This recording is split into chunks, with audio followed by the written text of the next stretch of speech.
to fight. But if you insist, so be it.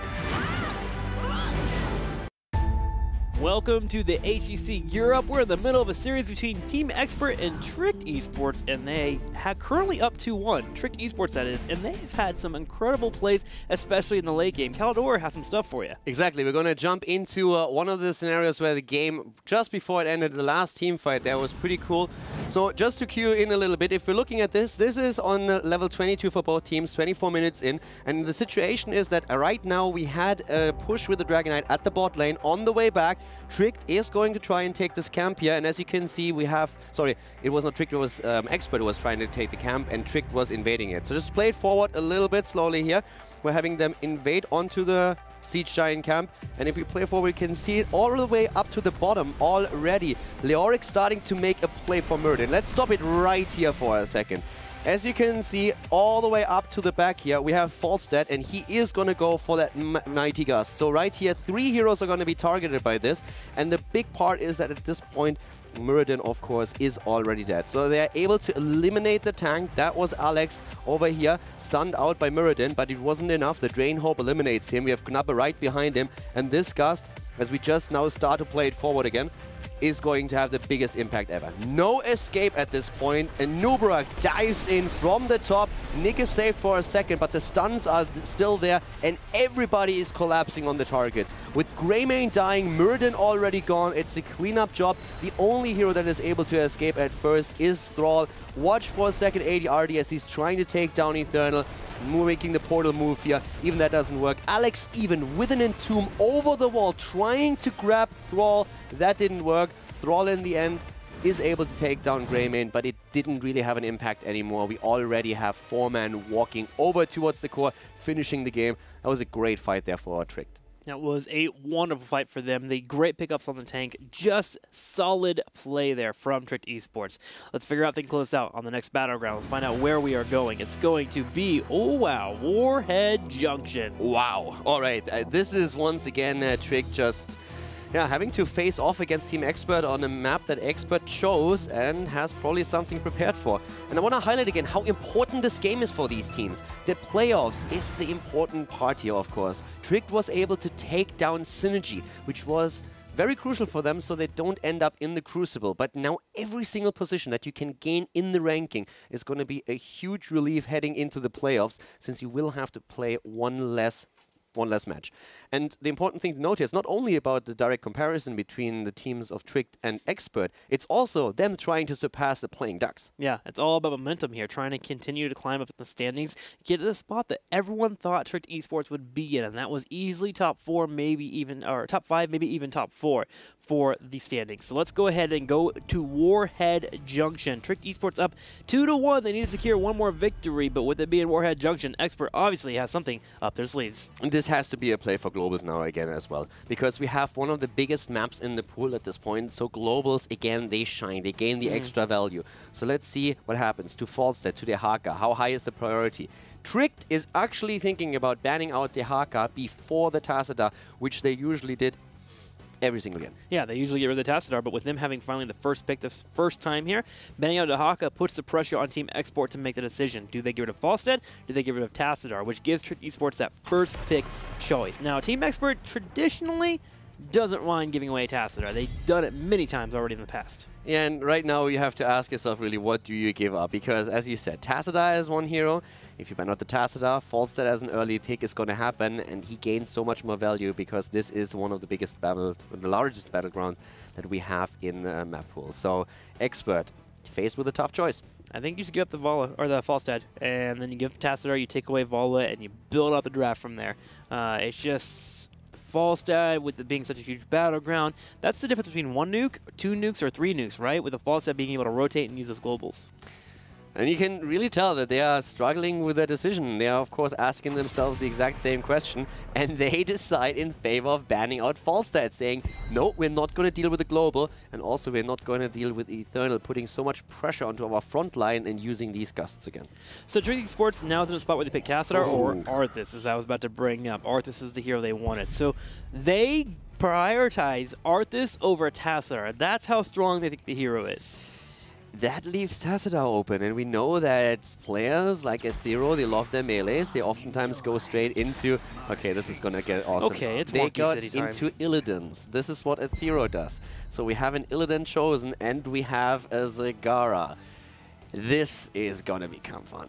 This has definitely become something. You have Nidus Network, so you can split push lanes like crazy, be an annoying pain in the rear. If you ever put too many people towards Zagara because you want to defend that push that's coming your way, she can just Nidus out by jumping into a Nidus Network, and Illidan suddenly has this itch to dive in and force a fight.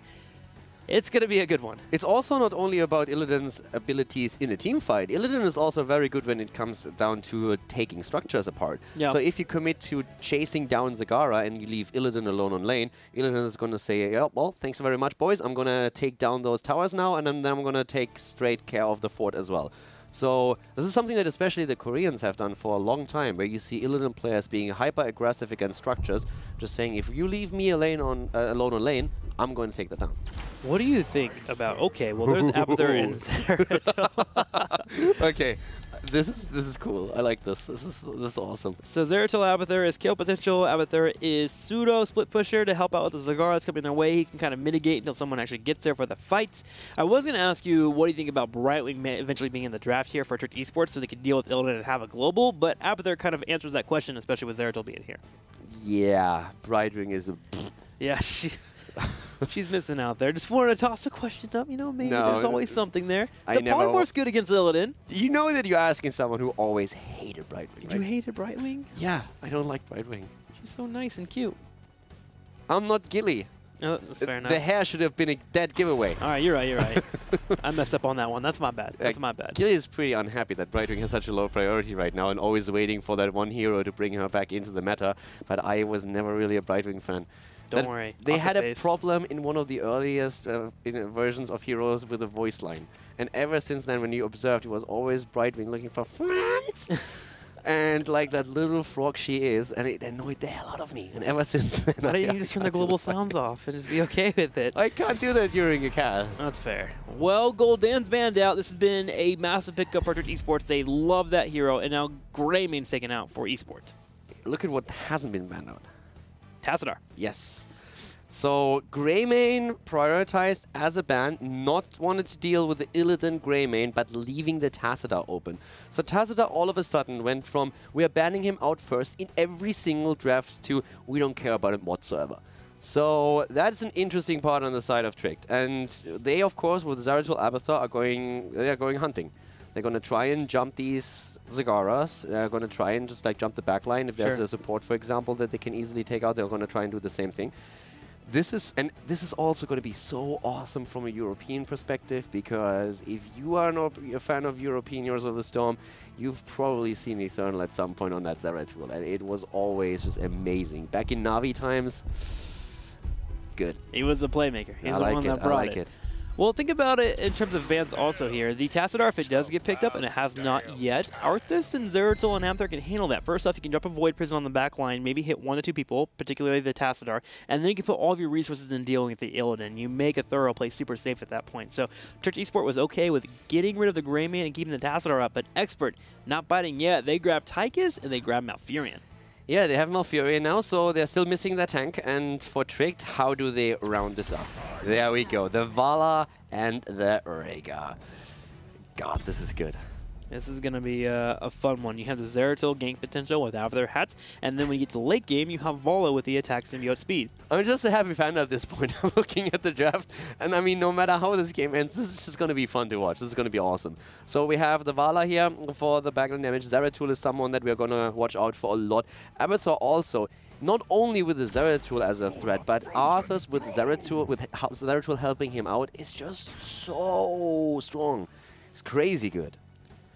I am interested to see how Expert pulls this off. You have the Zagara split pushing that consistently happens. You can be over with the Nidus Network. You have a new Barak here who I think you might actually want to run Cocoon with to get engaged with the Abathur hat. If you ever see that Vala popping out, you drop Cocoon on Vala and stop the Abathur symbiote, and then you focus the target, whether it be Rhaegar, Zeratul, or even Arthas to a degree. I would agree. Like, this is one of those games where I'm looking at it and saying it's Warhead Junction. Expert picked it. They have a thought process here. Normally I really like Tricked Esports Draft. I like what they've been doing here, but we don't really cast all that many games on Warhead Junction. It's one of those maps that most teams don't really want to play. Yeah. And Expert is the only one who says, like, you know what, screw it, we're going to go for it. So let's just play Warhead Junction, see if our draft works out. That Zagara, of course, as a high priority, plays a huge role here, obviously, for them. Let's see if that faith in ADRD Zagara is really justified. And if you're wondering, we've been constantly talking about Tricked Esports taking these more late game compositions versus Expert being okay with doing aggressive compositions, has to do well in the early game. I would argue this is one of those comps that may have to still do good in the early game here. Granted, they have Avatar, Tricked Esports, so they go late game no matter what. But Team Expert, with having his Nidus Network Zagara, you need to start getting forts open on the early side so she can really compound that damage and push more and more in different lanes. You want to be able to make things easier for her to get an aggressive backdoor keep if possible. For me, this is all Eternal. I want to see what he can pull off on the Zeratul together with the Abathur support. Okay. This is going to be a great game. I am excited to watch his Zeratul. Haven't had that in forever. He's been playing a lot of different heroes instead there. So, Warhead Junction, what are some things that we need to think about? There are 4 spawns on nukes that happen occasionally. That's where you usually have the aggressive plays from both players. If there's ever a point where 3 nukes can be picked up, that could be a keep rush or even a core rush that happens in the late game. So keep an eye out for those. Let's go into Warhead Junction. Game number 4. Tricked Esport hoping to end this with a 3-1 victory over Expert. Expert hoping to tie it up. The 4th map is about to start. The game is on, and we have Tricked in the lead. To the left, Alex on Arthur's, Rema on Abathur, Crosby on Vala, and as of course hoped for, we see Eternal on Zeratul with Gnapper this time playing Rega. Team Tricked Esports going up against Team Expert. Expert hoping to tie. We're going to have Zagara played by ADRD, a Nuvarak by Bad Biddy, Malfurion by Curson, a Thorough Angel on the Illidan, and Tychus played by Nick. This is going to be awesome. Again, like I'm fangirling this a little bit, but I'm super excited to see how the series is going to unfold. We have, of course, this idea with the Zagara on the side of Team Experts, so that should be pretty cool. And at the same time, that Zeratul play, let's see how much of an impact Eternal can really have. One of his goals is, of course, to chase down Zagara whenever he can. The one thing that you can't allow yourself to do is leave Zagara alone on these lanes and her just simply obliterating structures. So you need to be careful with that. And we can, as Trixler already mentioned, we can expect Nidus Network here. This is one of the biggest maps that you have. They don't have a global. Both were banned out, and this is the closest thing that you can get. Calder, I'm so excited that you're excited, man. It's so good to see this emotion pouring out of you. What do you mean? You're so hyped for it, man. I just want to see Zeratul make the play so you can just go bonkers, dude. Let's watch it here as Expert is in the top lane here. There's a big pressure play coming in as Zeratul is forced to deal with Illidan. I'm always excited for good heroes on this stuff. That's always. True. Mid lane, top lane, there's the pressure we've been talking about, the 3-man. Eternal currently stuck here, and Crosby is moving in on his little treasure goblin. Vision immediately also shut down. Okay, so down to the bot lane. We have Zagara going for the banelings, of course. Gonna be watching for that scouting drone. Incredibly helpful for watching out for the Zeratul flanks. It's where he's the most effective when he comes in and is unsuspected to actually be there. Him getting in on those fights can be important, and scouting drone will shut that down without much problems. Now, it is going to be an interesting lane for ADRD in particular. He's not going to be able to take too much poke damage, but Zagara can push if she's left alone. She can clear out waves. She doesn't want to take any damage on her main body. And you can see how Zagara is playing this slow. Look at the placement of those creep tumors. It's all around the gate. Everywhere then. He didn't even venture out once to try and maybe like get a bit more aggressive with the creep tumor placement. Just trying to play this super safe, get the vision as much as you can, make sure that a flank of Arthur's or Zeratul is not going to be a problem.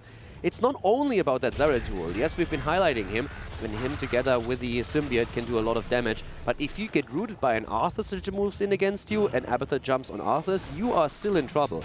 So you need to be careful against most of the heroes on the opponent's setup if you are playing the Zagara here. That's incredibly true. We're going to watch for ADRD to play safe until level 10. A Thorough Angel on the top left is going to be forced to deal with the nuke pressure coming towards his way.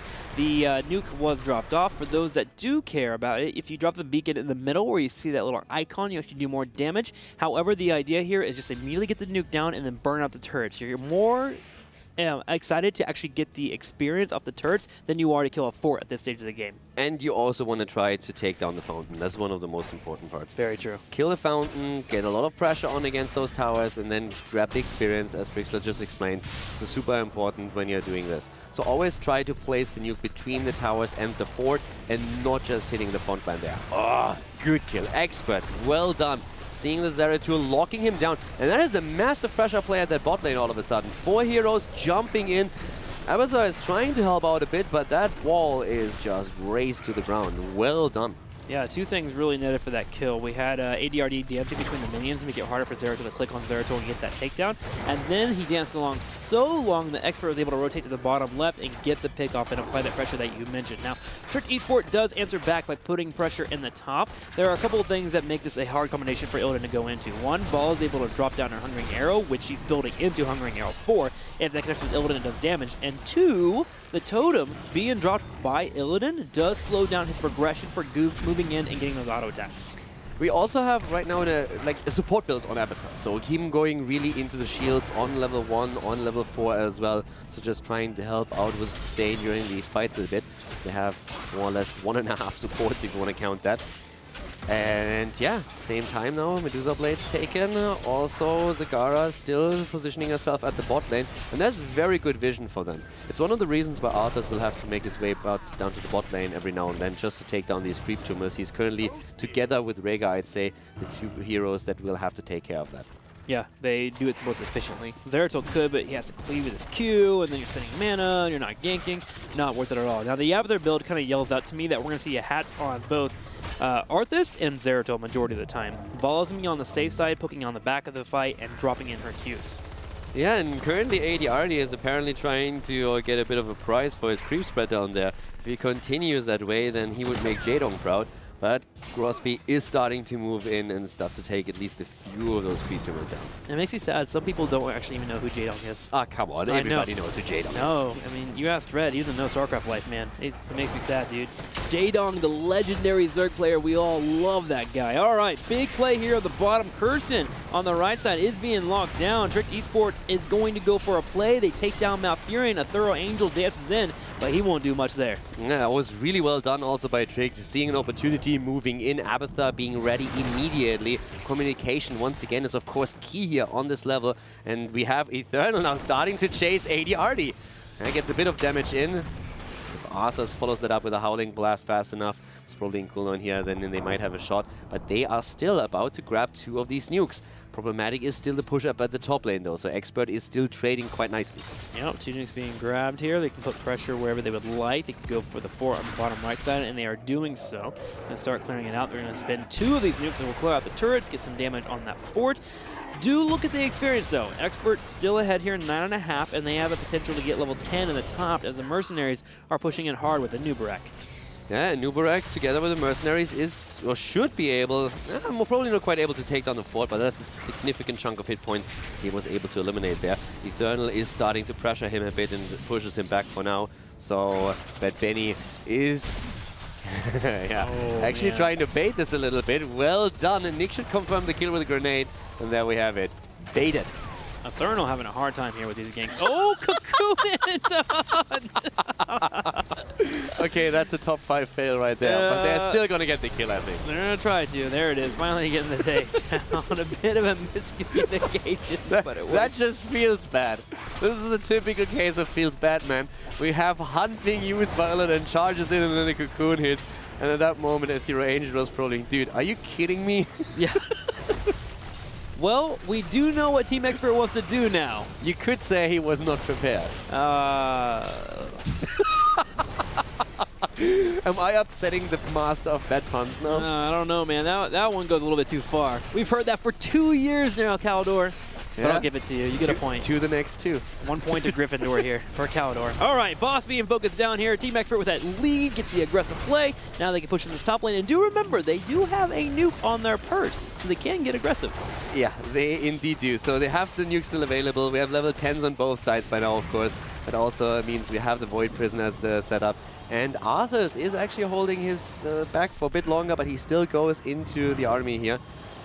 But yeah, fun start into that game for sure. And of course, yeah, Nidus networks. This is something to watch out for as well. The rest of the game, boss at the bot lane, ADRD immediately moves down with the Nidus network and tries to take care of it. This is the moment that Trick Esport can make a play. They even use Ultimate Evolution. They move in for some harassment on top of Nick. A Thorough Angel will be there to help out with the assist. They just bully Team Expert away from the entire boss so they don't nuke and they can deal with the boss. That moment must have felt so tempting. You have a 5 versus 4. You're in a good spot, but they just said, guys, we want to take the fight, but we just can't because that boss is going to get way too much value if we now engage into a battle. So just let it go. Eternal was waiting around on the Zeratul, and you could really see how he was itching to press that R, hit that Void Prison, and force the battle. But the call was made. Retreat, defend the boss, the rest soaks, and now they of course can fight again, but it's very close for Expert when we're talking about the looming level 13. And that's kudos to the team for making that call there, not going in for the engage. Had they gone for the engage and lost that fight, then suddenly Team Expert turns around and wins the game. Yeah, exactly. They go straight through the keep and then you're always on the back foot.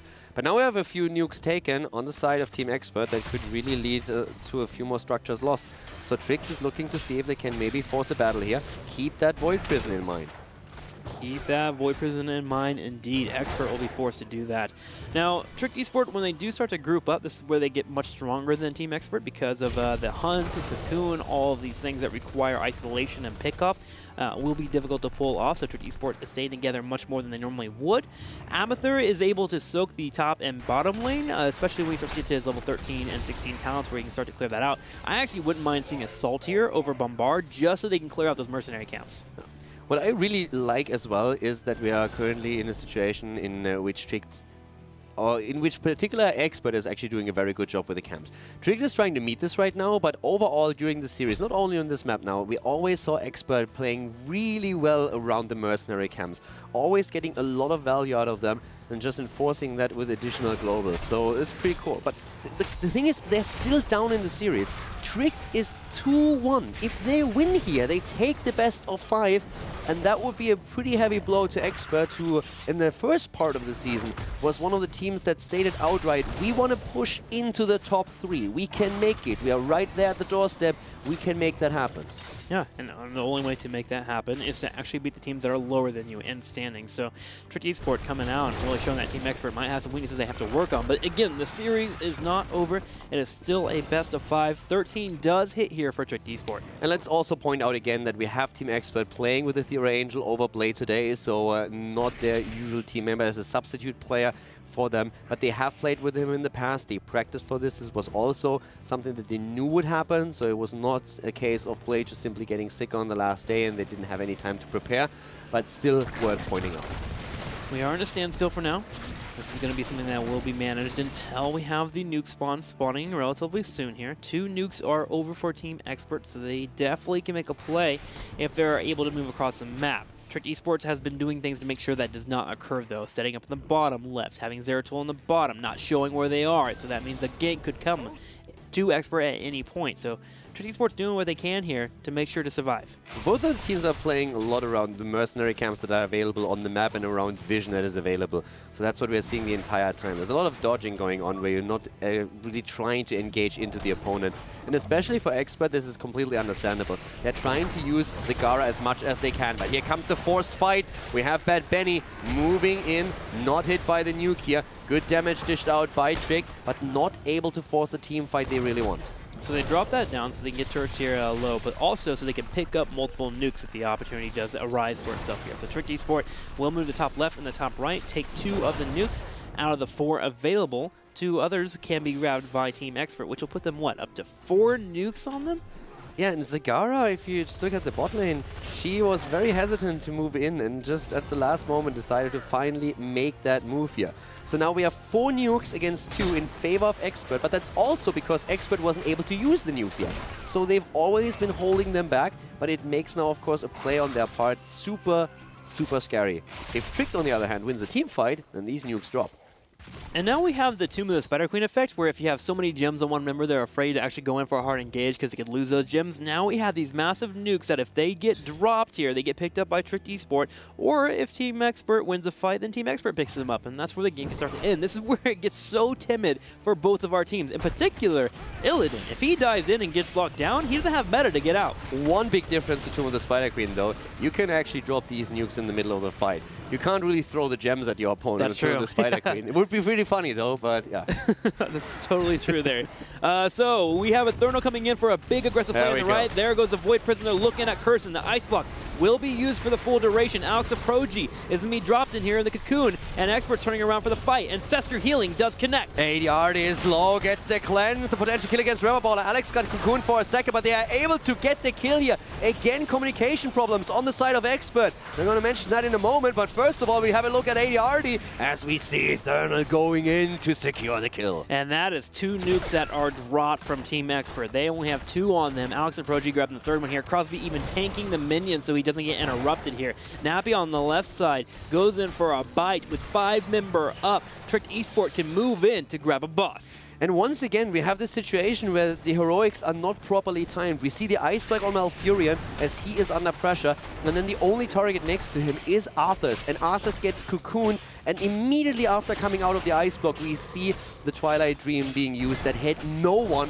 because Arthas finds himself into the cocoon right away. So that's a burn cooldown they have here, a bit of chaos ensuring, and usually Illidan thrives on that chaos, but with the setup we saw there, Trick just played it very coordinated, and especially Eternal, after jumping on Malfurion, realizing what could potentially happen after he comes out of the Ice Block, moves away so that he doesn't get silenced, because he knows that would be his death.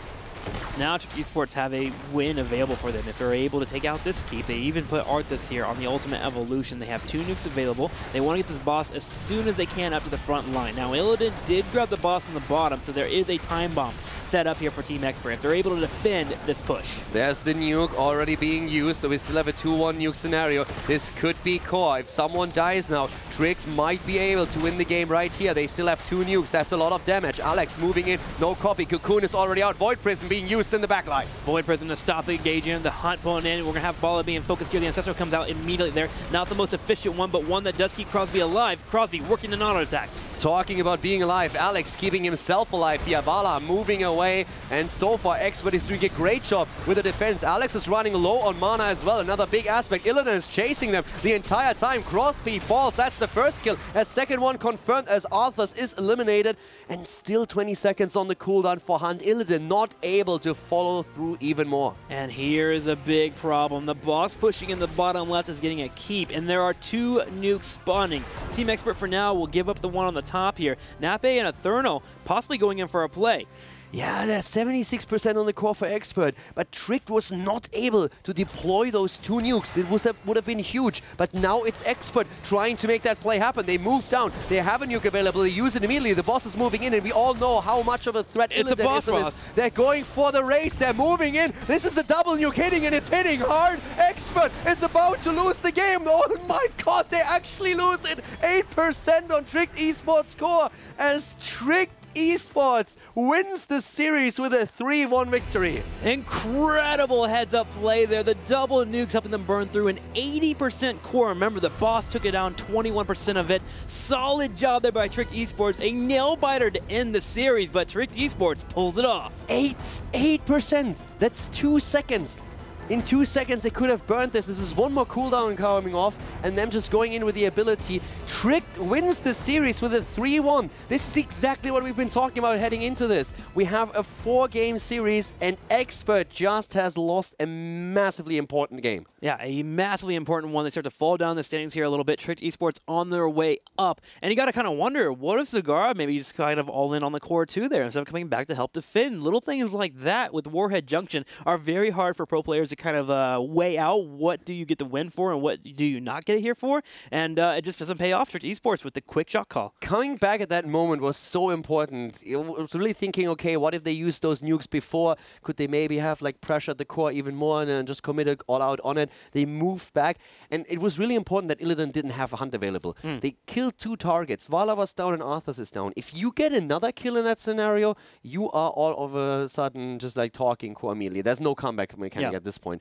But having 2 nukes, holding them back, and then just wrapping around, going for the core again, and getting both nukes in and the damage, it was close, but it was enough. That was incredible to watch. I'm just glad we got to witness that ending there between these two teams. We're actually going to have a chance to talk to Alex Aprogi as soon as he's available for the phone call. And we got to ask him, man, first off, how does he feel about it? And second off, I just want to hear Alex talk, because when he talks, man, it makes me happy. That dude is so serious and very real with you. Yeah, the cool thing is really when you talk to him about after a loss, because he's brutally honest about his own performance, about the mistakes that they made, and we'll just analyze everything. So it's really fun to talk to him about these things, but they must be very happy. They have to be incredibly happy. So with that being seen here, they're going to start moving up in the playoffs. And remember, the playoffs are important. We'll keep talking about it because we want you guys to know how important it is. We are doing a step ladder system, which means that whatever team is in 6th place has to play against 5th, and the winner of that plays 4th. And we go all the way up to find out who the second contender will be for the midseason brawl in Europe. Now, 1st place is automatically slotted in, so 1st place is just as important, which is becoming more of a possibility for Fnatic to sneak on into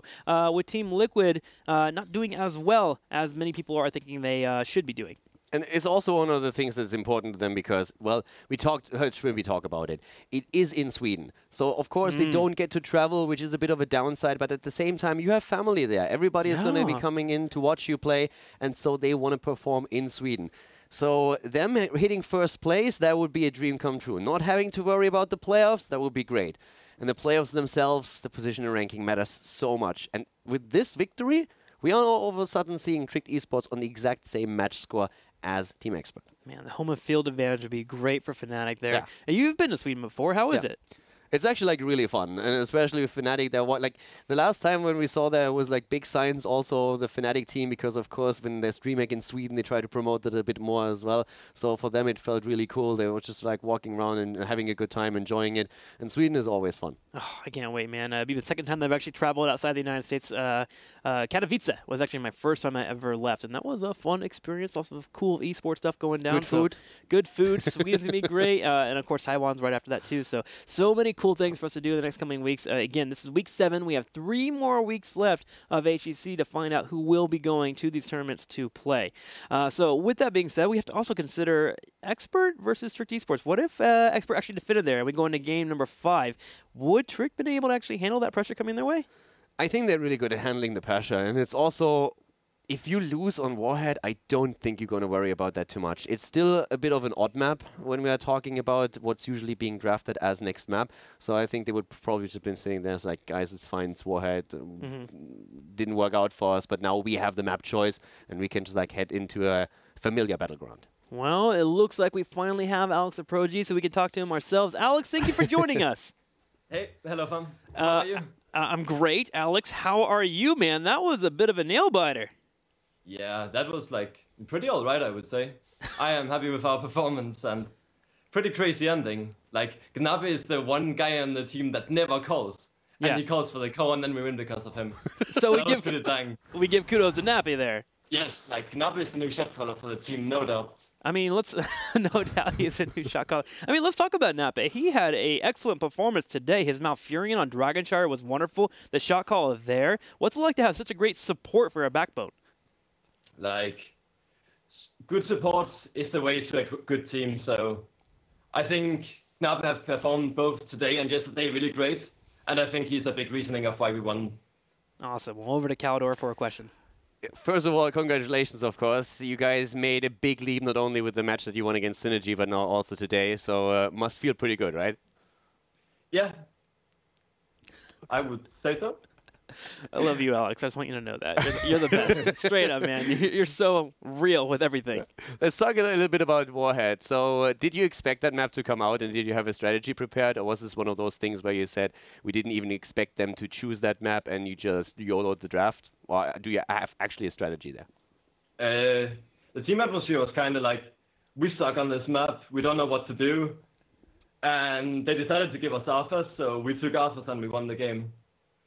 When we're talking about the drafts just in general, we saw you guys earlier also in the other games just like really focusing heavily on the Arthurs. You were always prioritizing the Gul'dan. Did the drafts today go your way, or was there any point where you said, okay, we had a big issue? Especially when we're talking Braxis, for example, you seem to struggle dealing with a Falstad. Like, Braxis and Warhead is just like annoying map to deal with. Like, in general, And it's also, I don't know, like, when you're Arthur's one-trick pony and your enemy team bans Arthur's every single game almost, like, it's tough being a pro player. The hard life. Well, you could always play ETC. I heard that you like to play that hero. Yeah, definitely. Well, Alex, thank you so much for joining us today. Congratulations on your victory. You guys are on the up and up. Is there any shout-outs before we let you go? Huge shout-out to Tricked Esport, and also shout-out to Remaballer. He has recently turned into the main tank, kinda, and be a second tank. And I think he's already playing much better than a tank like that, Benny. Awesome. Well, good to hear, man. Again, congratulations to you. Thank you. All right, guys. Tricked Esports secures another victory. They continue to be on the up and up, and this team is just